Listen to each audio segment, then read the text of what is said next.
Today I'm going to show you how to make the 5-spice blend I used to make my famous Mocha 5-spice loaf.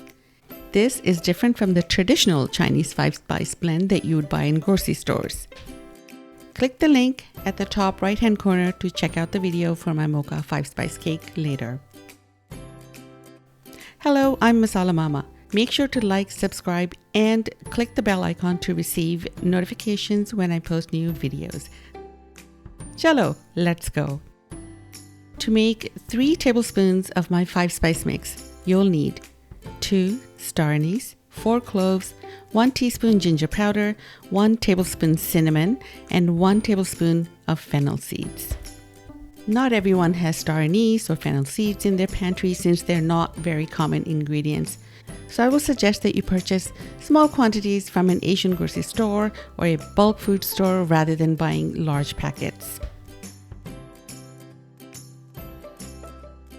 Place all the spices except the ginger powder in the grinder and turn it on.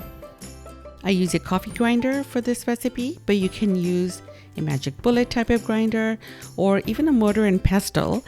Then sift the powder through a tea strainer to remove any large pieces. Continue grinding until all the spices are in the powder form. Now add the ginger powder and grind again for a few seconds until all the powders are blended.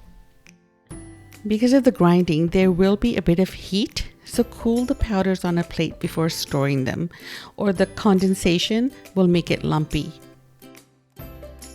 And that's it. You're done. How easy was that? Store your final mix in an airtight jar in the pantry for up to 3 months. This blend will redefine chocolate cake in your house. The spice mix makes a rich, flavorful, and moist cake that you will be asked to make again and again. I really hope you enjoyed this video, and please leave any questions in the comments below. Don't forget to subscribe to my channel, like this video, and share with your friends and family. Until next time, Masala Mama out.